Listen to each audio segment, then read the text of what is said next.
terminou uma revisão aqui. A gente fez a troca de óleo, troca de vela e trocou o fluido. E mais tarde já estamos no lado para testar a fera.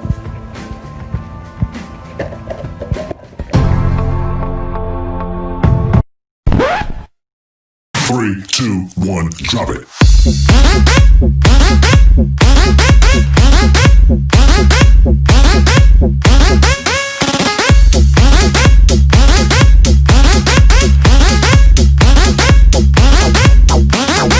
Drop it.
Three, two, one, drop it.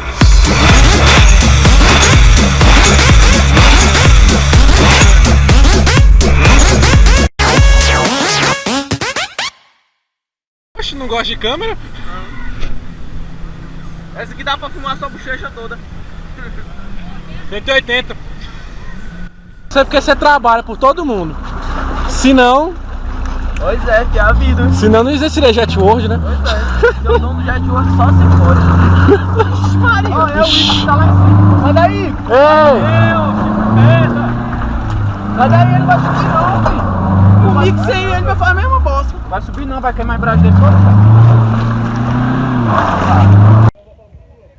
E aí, galera, fechando o dia, eu Mais e o um dia Matheus. aqui.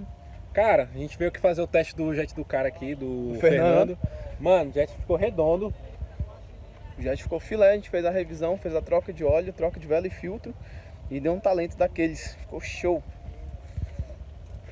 E a galera aqui, hoje foi show de bola. Nossa quebrada na QI 13.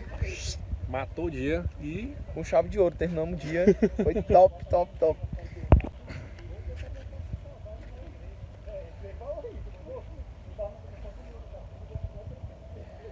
E vamos terminar, né? Já assar aquela carne. Pô, tem que terminar, assar aquela carnezinha, ficar de boa, pra poder, né, ter aquele finalzinho de dia. Top, top, top. Difícil entender que esse tempo é nada, mas foi fácil viver aonde eu sempre quis. Foi difícil entender que o muito dura pouco, e às vezes o pouco faz muita gente feliz.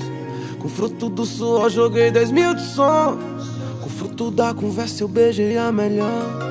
Colecionei carros da Hot Wheels, viajava jogando Need Fan. Preciso de tão pouco pra sorrir, mesmo sem visitar a Disneylândia. Eu não troco por duas Miami ou Paris, a metade da minha Ceilândia. Aumenta esse grave e avisa na rua que só desligo de manhã. Mas fica à vontade e acende um narguile com aquele cheirinho de hortelã. E topa esse som desse Golf sapão, quem for trabalhar vai virado. Se um dia a Ferrari entrar no portão, não esqueço do meu Gol quadrado. Sonhei há muito tempo com isso aqui